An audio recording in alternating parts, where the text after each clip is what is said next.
Rebecca McLean, the Executive Director, and I'm so glad you're all here for the second performance of Utica, A Haunted Dunnit. So we are very thrilled to show this original play by author Dennis Webster.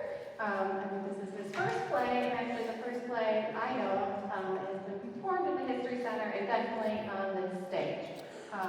So we had a great performance on Thursday night, so I hope you enjoy tonight, or this afternoon's performance. I know you will. A couple of quick things I want to mention.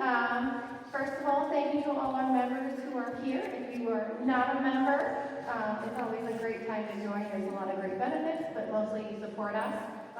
Thank you for being here, whether you're a member or not a member, because you, again, are supporting our exhibits, our programs, and everything we do. We are a nonprofit. We don't get any government funding, so you being here today is very important. So thank you. That's my plug. And usually today is a ticketed event, but we do host a lot of Pay What You Wish programs and events, and the next one is Saturday, November 8th. And we're going to have some old footage, films of Utica from throughout the 1900s, some of ours and some that WKTV has done digitizing as well. So we hope you come back for that. My other orders of business, so I think we have some new people here if you haven't been here before. Your emergency exits are behind you. You can go out the front door, or you can go out the way you came in. Also, restrooms are to your left and down the hall, so kind of have to interrupt the performance if you have to go. So. It's only about an hour, so you should be good. But we'd really like to thank the cast for all their time. They're all volunteer, and of course Dennis for writing the play, sharing his time, and of course the director, Debbie. So I'm going to introduce Deborah Martin, your director, to get into the play.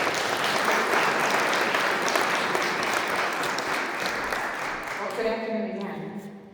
Now it's sunny now where I live. It was raining and icky out, so I was going to say it was a lovely day to be inside, but it's a nice day for a change that we had the past couple of days.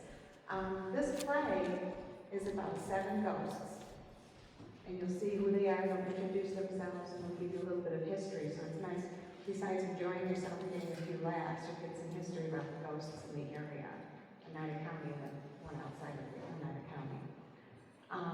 The actors are all husbands, wives, sisters, brothers with full-time jobs that took time out of their schedules to learn how to do their lines. So you're seeing a lot of hard work with people who don't normally do this kind of stuff, which makes it fun. You can take pictures. If you want to take videos or pictures, you can do that. Our playwright said it's perfectly fine. He loves to share his work, so make sure you know that.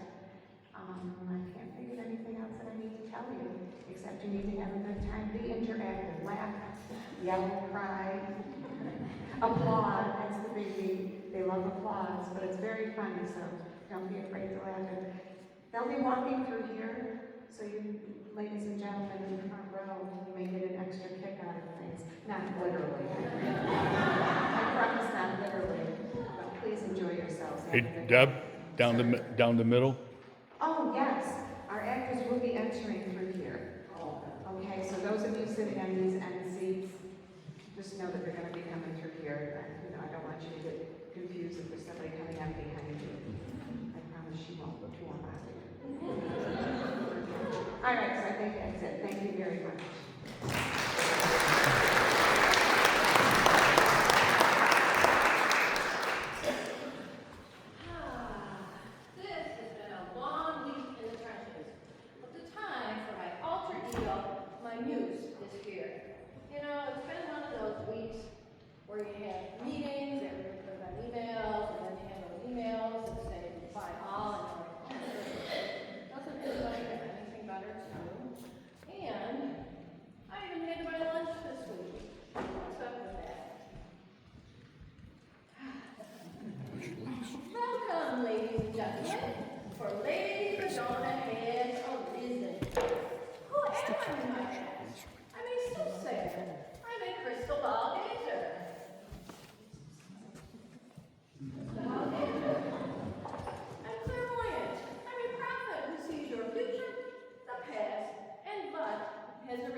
they want to be Higgs ghosts.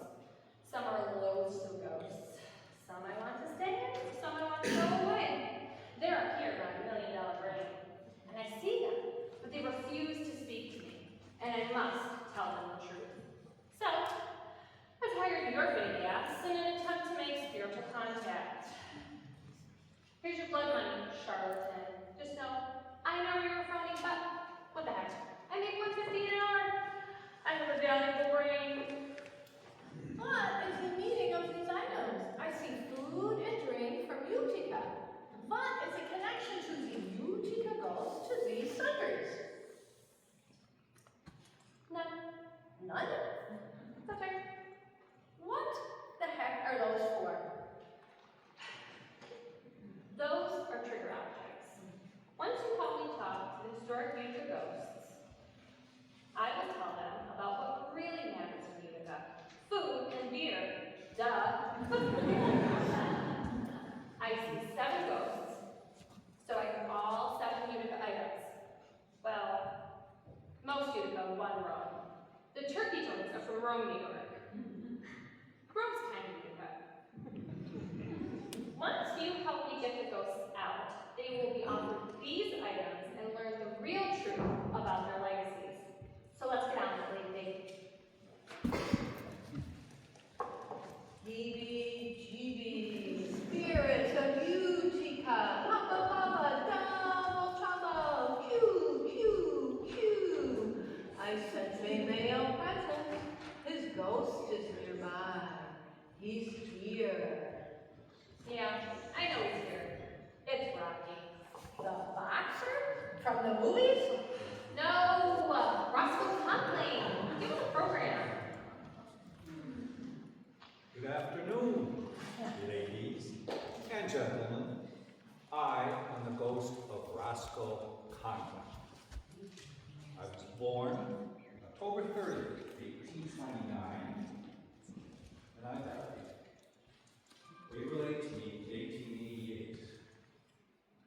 But I achieved much for the city of Utica and the United States in my 58 years. I was the most accomplished politician in the history of Utica, if not the United States. In my youth, I displayed a quick wit and an oratory style that caused me to rise among fighting. It's the ghost of Roscoe Conklin. He's communicating. He's not as important as he thinks he is. He was a failed politician. A big loser, really. This rude mortal woman speaks nonsense. I was mayor of the city of Utica. I was a United States congressman. I was a United States senator. I was the most powerful politician in the entire United States.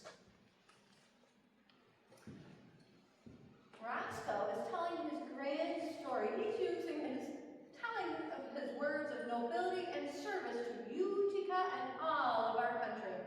Yeah, I got something to say, but whatever. Go ahead and speak, Brittany, speak. Rocky was not a powerful man. He was a bully. He didn't do much, really. Whig party this, Republican party that. His whole legislative record was smoke and mirrors, a big mirage. This is an outrage. This vile creature knows nothing of me. I, Roscoe Conklin, was nominated by President Ulysses S. Grant to the United States Supreme Court and voted and approved by the United States Senate. I turned it down. I told them no. I turned it down to concentrate on my legislative work, such as my proudest legislative achievement, the 14th Amendment to the United States Constitution. Sensing agitation is the ghost of Roscoe Conklin. Of course, he should be upset. Rocky was a terrible person when he was alive. He was a womanizer and a philanderer. Rocky was getting a married woman, and her husband chased him with a shotgun. Why, The famous actor, Roscoe Fatty Arbuckle, was named after Rocky. Fatty's father named his son after a most despised politician. Untruth. Scandalous. Hard. See, Ghost of Roscoe is getting restless.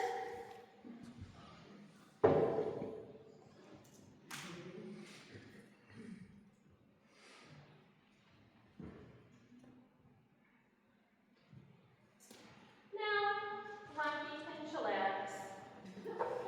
He was handed chicken riggies. It's a Utica dish that's world famous on all food shows. Chunks of chicken, rigatoni noodles, creamy sauce, a few cherry peppers, yum. Now Rocky can taste what fame really is. Be quiet, calm down, and eat, Rocky.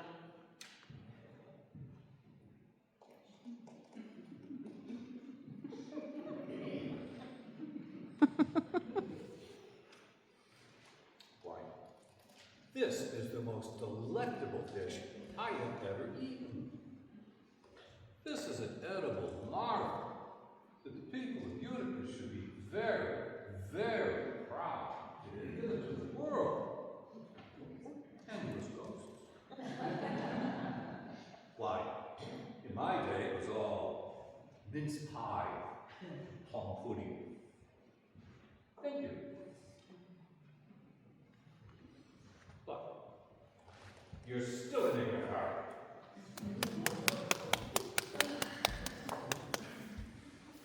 I have another ghost coming true. I see her. She's carrying a weapon. She has an axe. Yeah, I see her. It's the axe murderer. Utica has an axe murderer in its past. It's Roxalana Drews. She was hung at the Burbank jail. She's a valley girl, so technically not in Utica. Don't you know anything? Jeez, read a book on them, Kate. My published books are all over in every library. If you bother, you know all about the axe murderer. I see Roxalana. She is very unhappy. I am the ghost of Roxalana Drews, but some people call me Roxy. I was born in 1847, but I was killed on February 28, 1887. I was hanged. They put a rope around my neck and they hanged me at the Herkimer County Jail. They claim that I killed my husband William with this axe. But I was innocent. He was not a nice man, not at all. Yeah, the axe murderer chopped up her husband for no good reason and tried to get her daughter Mary to take the blame. Why, that is not true. My husband William used to beat me every day and every night with this horsewhip and whatever else he could find to beat me with. And my daughter Mary was innocent. But they sent her to the Auburn State Prison for 9 years. Yeah, and the axe murderer cried as they hung her. Boo-hoo, poor killer. That hurt was really gross when her neck snapped under the rope. All of her came out to watch. Oh, you are so lucky that I'm a ghost and I can't shut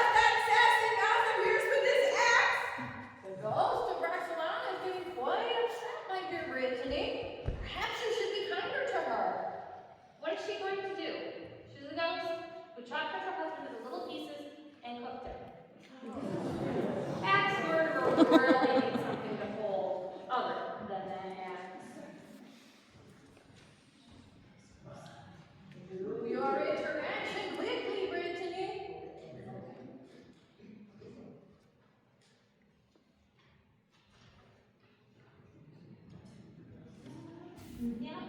Now axe murderer can eat tomato pie and forget her killing ways. It's a Utica invention that others claim, but it started right here. Tomato sauce, Parmesan cheese on a sliced served whole. I love it for my hangovers. Eat up, axe murderer.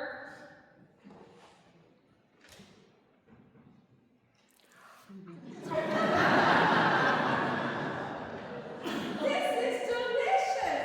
It's so tasty. And you know, this is the first thing I've had to eat since I've become a ghost. I greatly, greatly appreciate this.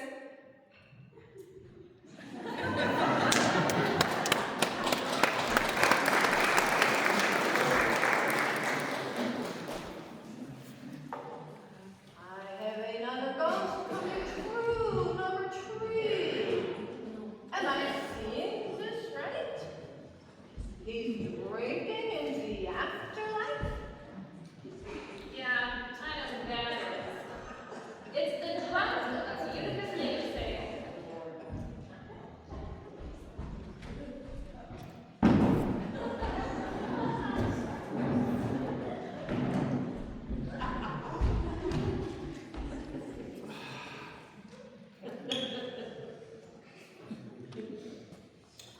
What cheer?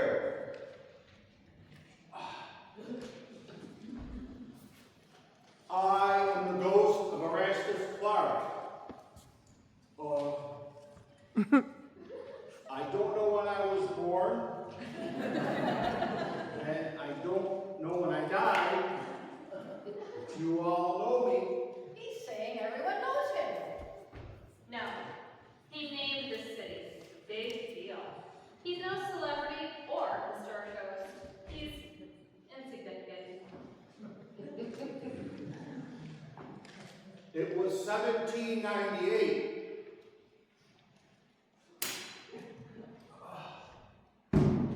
I named Utica. Back in 1798, we were called Old Fort Schuyler. So, a group of us got together in Bag's Tavern to rename our area. And we decided to put names in a hat. 13 choices to represent the 13 colonies. Okay? I have just a few in here that I'm going to have you mortals demonstrate. Pick one. Thank you. Shenandoah. That was a name that was not picked. The gentleman who put this in the hat wanted to honor our Indian neighbors.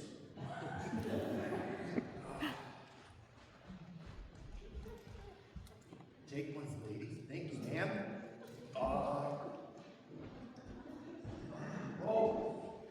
Washingtonville. That was a name that was in the hat. The gentleman who did this wanted to honor the founder of our country. It did not make it. It's not it. But you.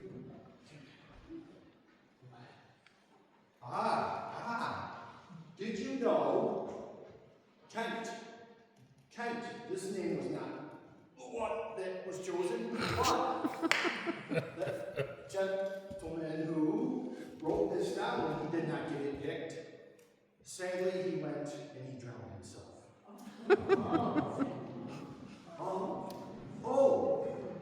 What is that? What is that?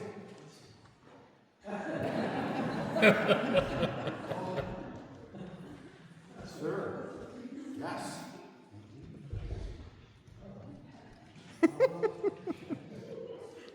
Utica. My pick.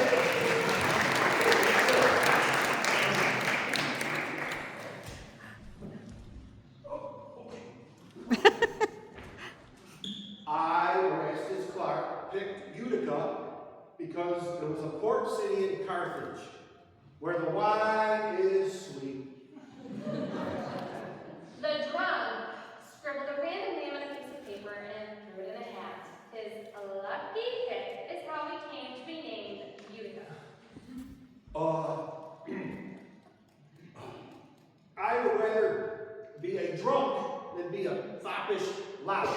I'm sensing a theme here, Brittany. You're upsetting the spirits, and now your Estes is slurring against you in the other world. Oh, like I'm scared of no name drunk, whose only sort of fate is naming our city, Utica. Everything was born here, or claims to have been born here. He should name the city Uterus. Coming closer, Brittany. If you're going to appease the spirit of your Estes Park, do it now.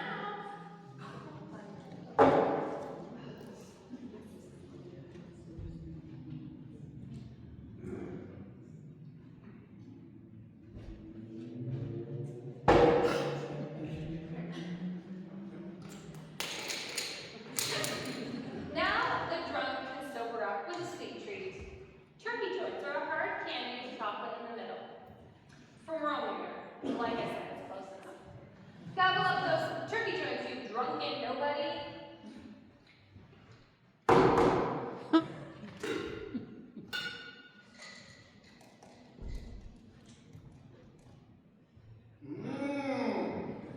Why?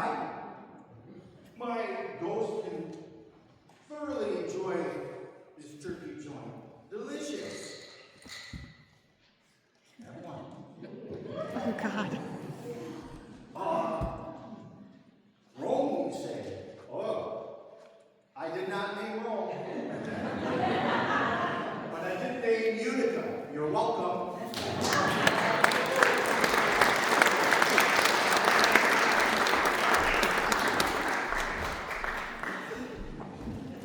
Number 4 ghost is coming true. PBGB spirit, are you friend or foe, my ghostly friend? I see her. She's very pretty, very young and demure. She's holding a textbook. She's a regal ghost. I can sense her purity. It's that do-gooder Bible thumper, Lita Beecher. She has a calm presence. Yeah, she was murdered for poking her nose in her students' business. Good evening, friends. I'm the ghost of Lita Beecher. I was born in Senate, New York on May 10th, 1892, and died on March 27th, 1914. I attended Portland Normal School. I always had a passion for teaching, and I was hired to teach at the Poland School in the village of Poland in the town of Russia, a beautiful area not far from here, where I was murdered by my 16-year-old student, Jean Giannini. Yep. She poked her nose into a mentally ill boy, and he snapped and snuffed her out. I have forgiven him. He was troubled when he killed me. He lured me up Buck Hill Road and smashed the back of my head with a monkey wrench, then finished the deed with several stabs of a butcher knife. But I have forgiven him. He was simple and deemed a high-grade imbecile by the alienists, but he was a good boy, a trouble boy. He needed my help. I sense forgiveness in the ghost of Lita Beecher, not anger for a young woman murdered by her student. She's a dead fool. Her sweet school teacher ways couldn't save Jean, let alone her own stupid ass. It's a tragic story.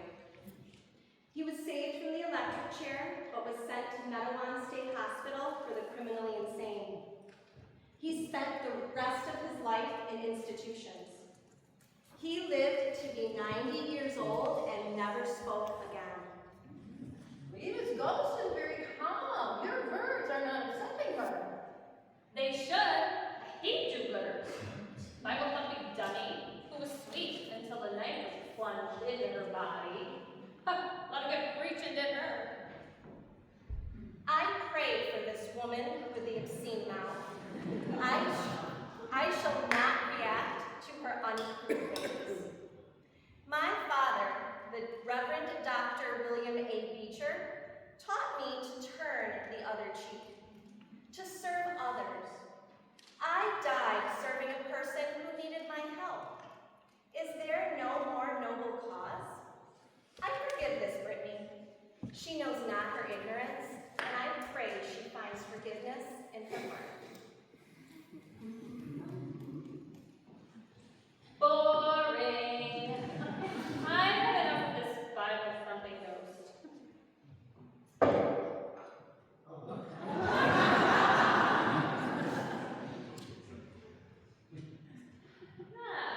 Bible thumper can have some alcohol, some fresh brewed Utica Club. It's the fantastic Pilsner beer that's brewed right here at the Matt Brewing Company in Utica, New York.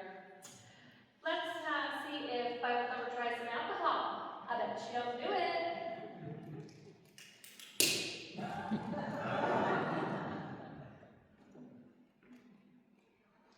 Oh my, even I can appreciate this heavenly beverage. She's right next to us and greets me. I sense she's happy but can be a mischievous and playful ghost. I can be a naughty ghost, can't I? Like I'm scared of that ghost. This has been the funniest haunting I have ever been a part of.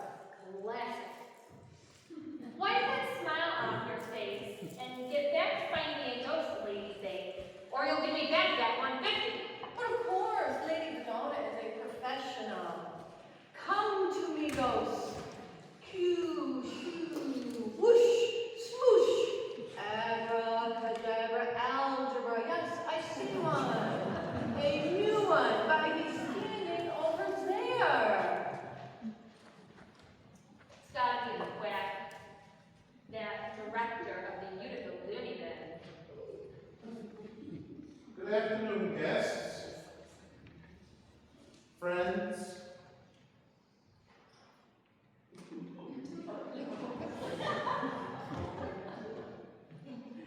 and potential patients.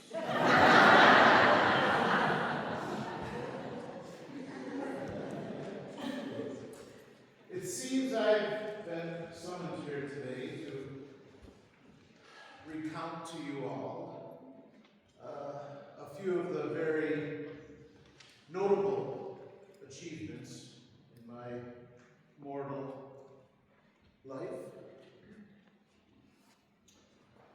So let's begin, shall we? I'm the ghost of Dr. Amariah Brigham. I was born on December 26, 1798, in Marlborough, Massachusetts, and died in my beloved Utica on September 8, 1849.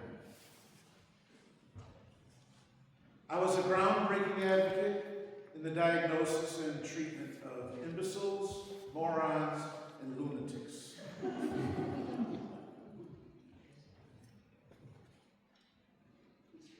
I was the first director and superintendent of the New York State Asylum, New York State Lunatic Asylum at Utica, or Old Main, as you moderns call it. I started the moral treatment for the insane in the United States, and my theories were highly regarded worldwide. Doctors would travel the globe to come to Utica to learn about my mental methodologies. He was a quack, all right. None of what he taught is used today. Any barbaric treatment for people in need. Pay no attention to what this young mental patient is saying. Her mental state would surely have her in my most severe ward. She looks like, from the shape of her head, that she is on the fringe side of lunacy. Phrenology is the latest tool of insanity diagnosis in 1943, as we fill Old Main. The shape of the head.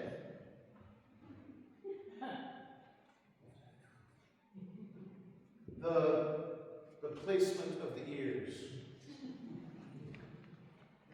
The distance between the eyes.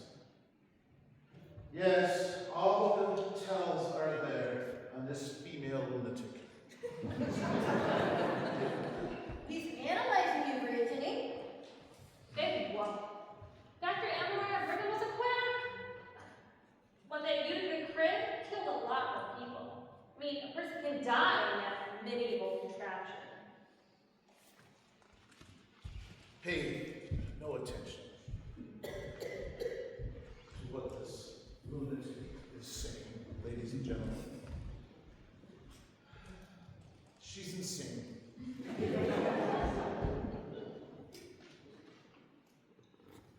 Now, where were we?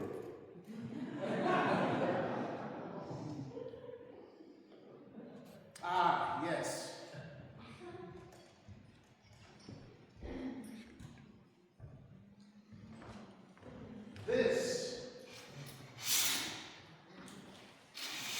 This is my invention.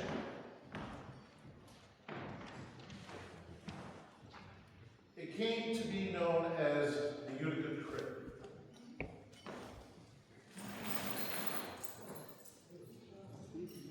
This was a way to ease the use of chains on the mental patients.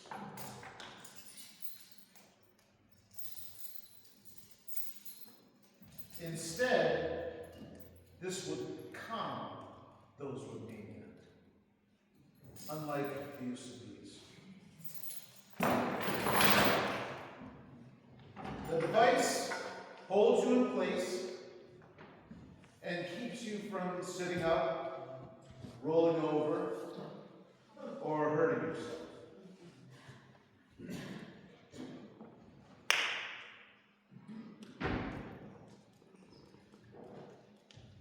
It proved quite effective and was replicated throughout the world. Why, Old Maid herself was called the mother of all institutions. Just a couple more things.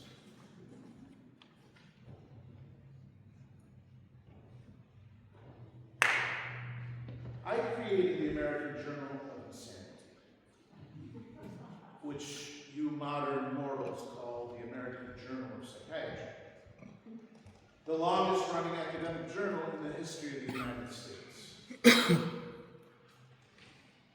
I wrote it, printed it, and published it right out of Utica. I educated the world on the proper treatment of the insane to all asylums. Loony, loony, loony. It's quite all right, young lady. You will be just fine. If you please come this way, I'm sure I can help you feel much better. I'm a doctor who's here to ease your suffering. Don't move, Brittany. Most of Dr. Brigham is trying to lure you to the Utica crib. Beware. Hold up. I'm slightly impressed that you're getting the ghosts to appear, but I'm doing all the contacts here. I'm doing all the heavy mental lifting. I'm educated, you know. Don't forget that. I read a real book. You know, top to bottom, left to right. Right sometime. Too fortune telling, hey. And that crib couldn't hurt a fly. The joke. Please, ladies and gentlemen, please show some sympathy to this female lunatic. Her mental ability greater than the fly she has referenced. He feels you are a simpleton, Brittany. He's the most dangerous ghost I have ever summoned. Enough of the quack. Let me give him something to analyze.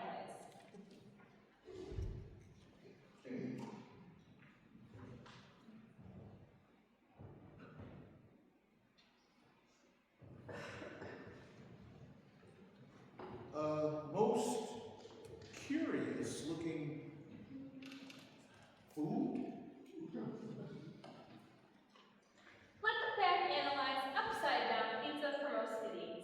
I'm smart. I bet nobody else knows that this famous Utica pizzeria is the second oldest in the country, the United States, and that they sold slices of it out of a pot to street people in the 19th century for 5 cents a slice, and that they called it scooties.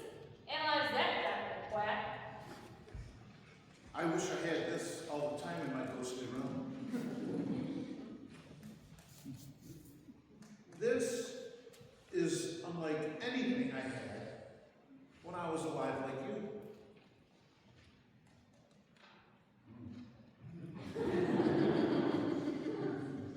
How fortunate you mortals are to be able to delight your palates on this unique concoction.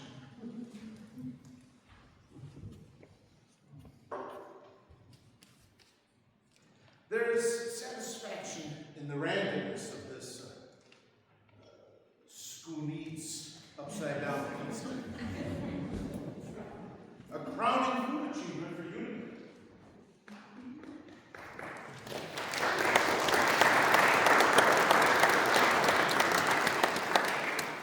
Yes, another ghost is coming true. I see her. She's very stern. Her hair is pulled back into a tight bun, and she has a dark purple bruise across her neck. God, a serial killer. I'm innocent. I'm not a murderer. I am the ghost of Mary Runkle. I was born in 1797. I was accused of a false crime. I died when my neck was snapped by the hangman's noose, November 9, 1847, at the Oneida County courthouse in Whitesboro. A packed house watched me die. I'm an innocent woman. I didn't steal anything. I didn't commit forgery. I'm not an arsonist. I never murdered anyone. I was merely an obedient wife to a man who committed these crimes and threw them upon me.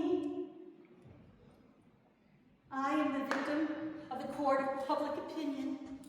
Rumor and gossip cost me my life and made me this tragic ghost.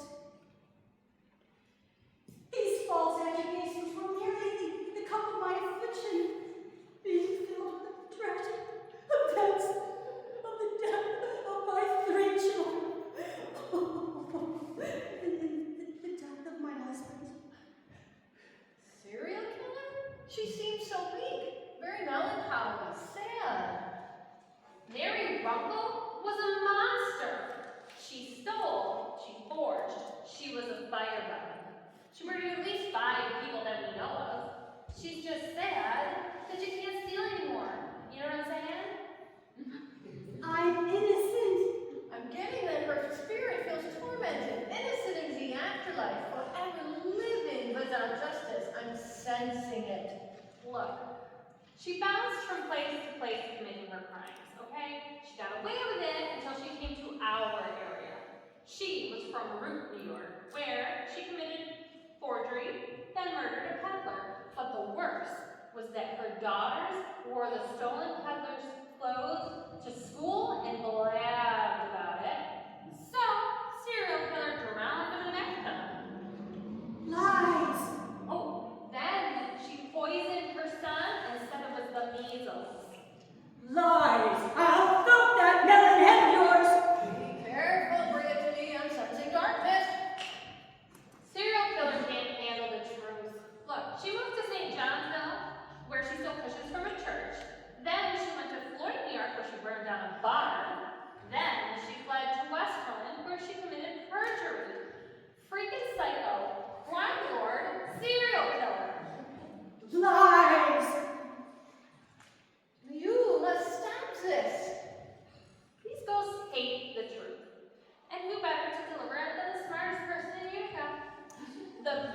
enchilada was that they found a serial killer's husband pummeled in his bloody sheets. She murdered him.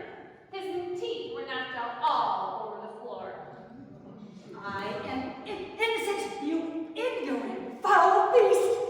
And it was really gnarly the way she died.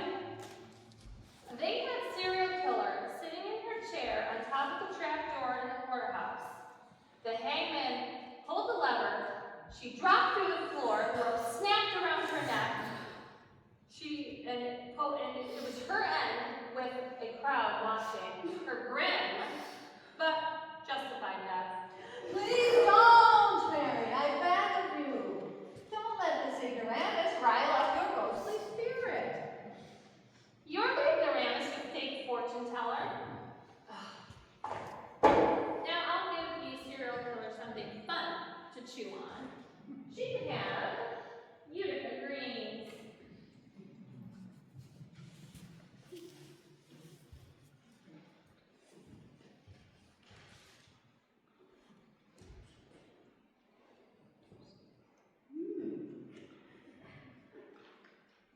Why, I've never tasted anything like this before, and that was why. Utica greens, fantastical. Utica greens, delicious. Utica greens, magical. Who would have ever thought that a useless weed could be transferred with melanated into Utica greens? Why, even with my neck being snapped by the hangman's noose, I can still swallow it down with sweetness and the hotness. Utica greens, my soul can finally rest at peace. Such a dish exists as Utica greens.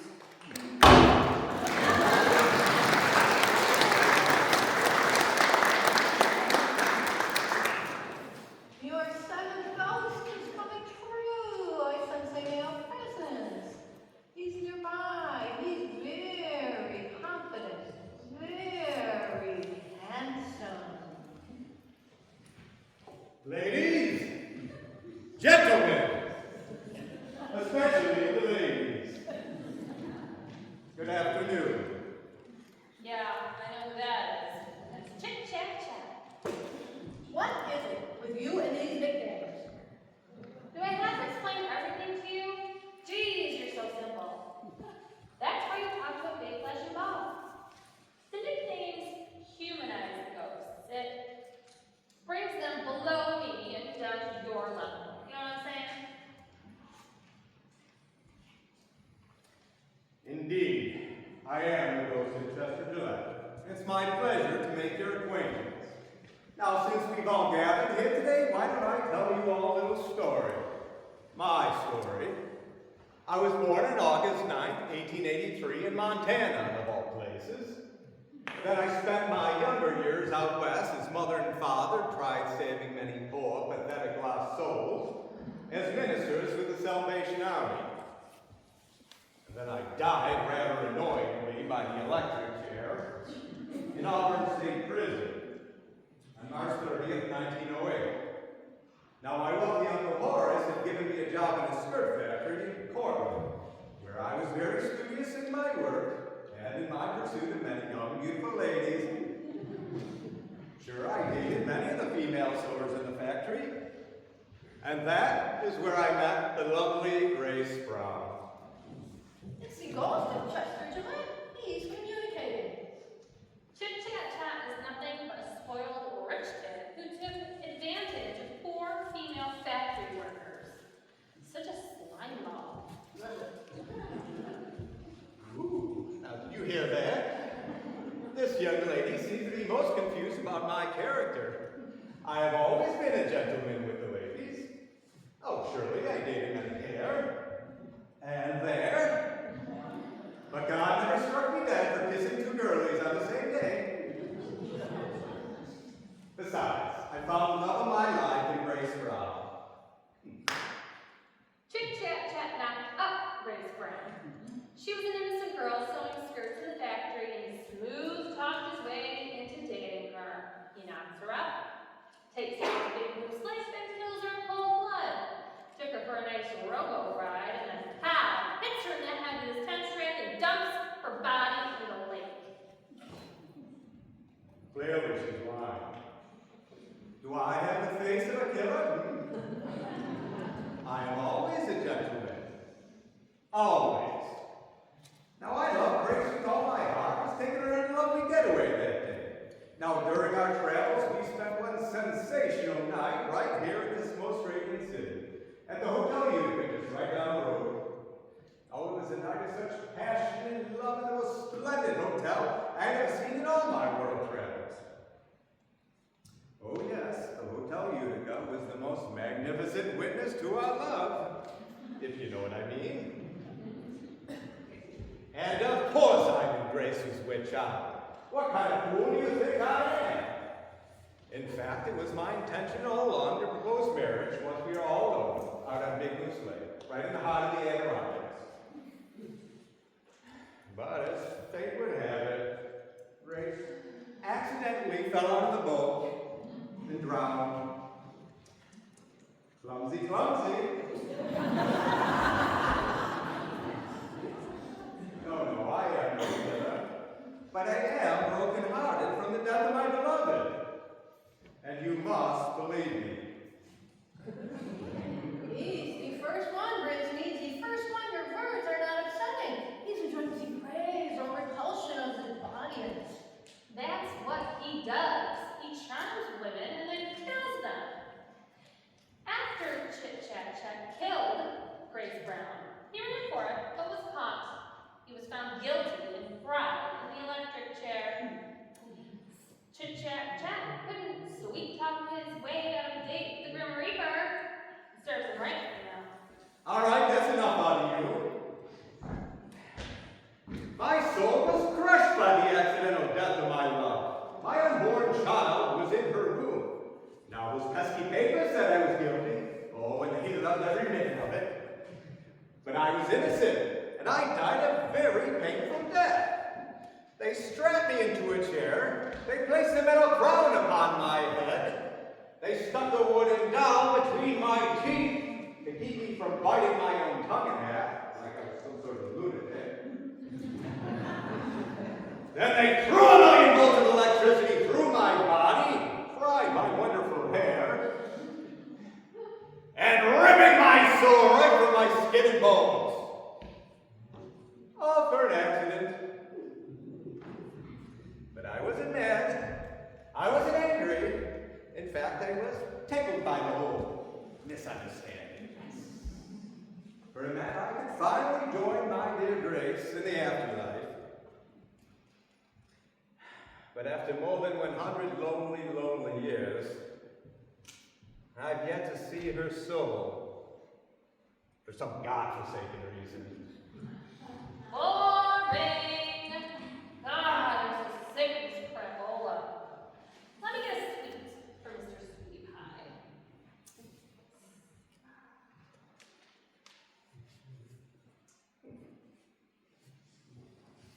A half-moon cookie is what I give to Chit-Chat-Chat. Let Mr. Sweetie Pie enjoy a sweet treat. The half-moon cookie is a world-famous cookie born right here in Yorkville at Hemstrass Bakery, right next to Utica. I think she likes me.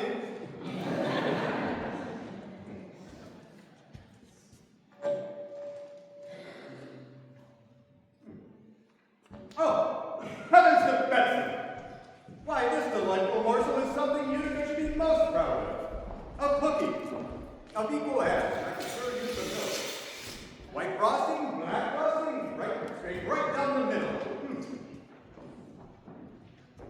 You know, I think these half-moons are almost as delicious as you lovely ladies. Perhaps we should go on a picnic and nibble them together amongst the wildflowers. Then we can end the night under the stars. I vote, of course. Get off the infernal phone, Ricky, and save these ladies in the audience from this Chester ghost. Fine. Shame on you, Chit-Chat-Chat. You're gonna cry again in the afterlife.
so, 2 weeks later,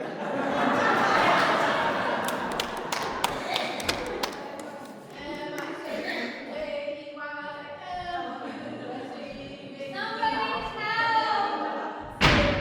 Somebody! Anybody? hold my hand upon Lady Madonna!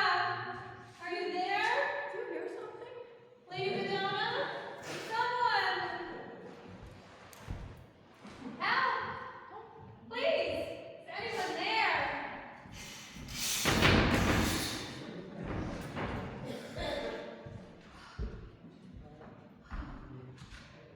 Am I alive? You're a ghost now, Brittany. What happened? I don't know which Utica ghost it was or what they used, but one of them let me into that crib, locked me in, and killed me. Now look at me. I must know who led me to my death. Let me go back in channels then. Perhaps they will reappear.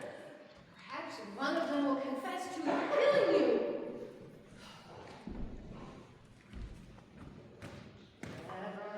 Abracadabra, heebie-jeebies, Utica, Utica, I'm back, heebie-jeebies,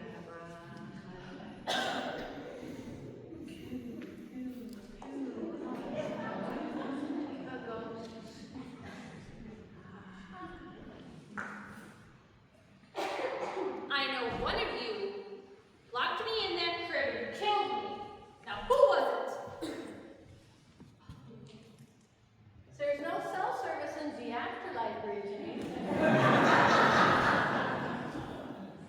Why are they ignoring me, Lady Madonna?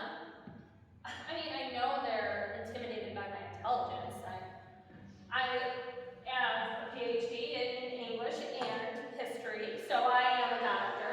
My friends call me Dr. Britain. Unlike that fat Brigham, I'm a real doctor. I'm sick. That crib, that madman Maine, killed me. I'm sensing you are not quite in their dimension, Dr. Brittany. Not yet, anyways. Sensing one of them is your killer. And when they are discovered, they will see you. We need a human, someone who is alive to bridge the paranormal gap between you and them. And only then will we be able to see. Okay, how will we do this? With these, I have these cards with the names of the 7 ghosts and the Utica-based items on them. We need to pick a volunteer to pick a card that will interact with our ghosts and bring forth your murderer. This stinks. We're never gonna know who killed me. And I wanna know because I'm gonna kill them for killing me. You know what I'm saying? Dr. Brittany, you are going to kill that bitch is already dead. Don't be smart, Lady Faye. Just find me my killer. Or, forever will I haunt you. I know how this must be done. I must find someone who will interact and reveal the murder. This time I have chosen you. You will reveal the murderer of our know-it-all Brittany, Dr. Brittany. This was a plan. I felt it. I sensed it. He has a gift of sight. You won't feel it. Now is the time. That's right. Pick a card. Don't look at it.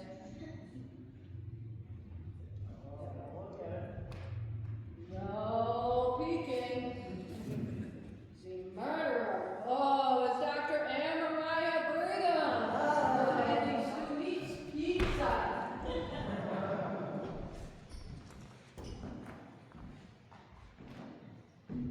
I'll take this. You know what? That doesn't work in the afterlife. Nice try. Alright, give me that. My dear, you seem agitated. Be calm. Trust that I know what is best for you. Take my hand, and I promise the torment that claws at you will soon pass. Compliance is your only path to finding peace and sanity. Trust me.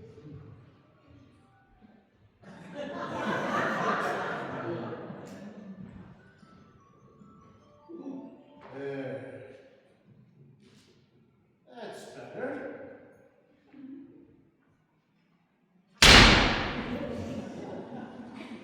You are not